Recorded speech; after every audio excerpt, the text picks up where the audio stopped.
As the crew returns from the far side of the Moon, Orion is drawn home by Earth's gravity in a free return trajectory, ensuring a fuel-efficient 4-day trip.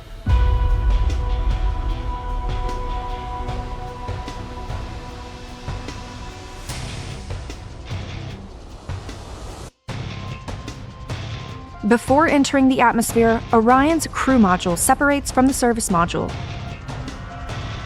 12 thrusters ensure Orion is properly oriented at an altitude of about 75 miles from Earth's surface.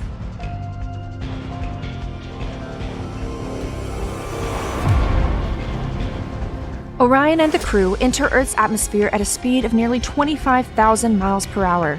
Decelerating at a rate up to 4 times the force of gravity, the crew will feel 4 times heavier than they do on Earth.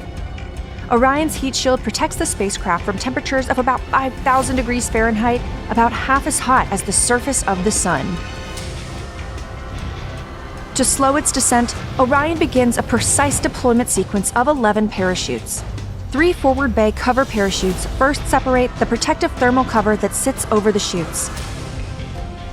2 drogues slow and stabilize the crew module, then cut free. 3 pilot chutes lift the 3 main parachutes, deployed at an altitude of 9,000 feet and traveling 130 miles per hour. These chutes slow the crew module to a speed of less than 20 miles per hour.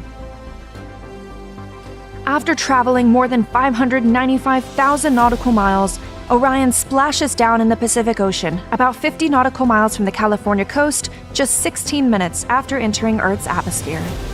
After splashdown, a recovery team that includes the U.S. Navy, Air Force, and NASA approaches Orion.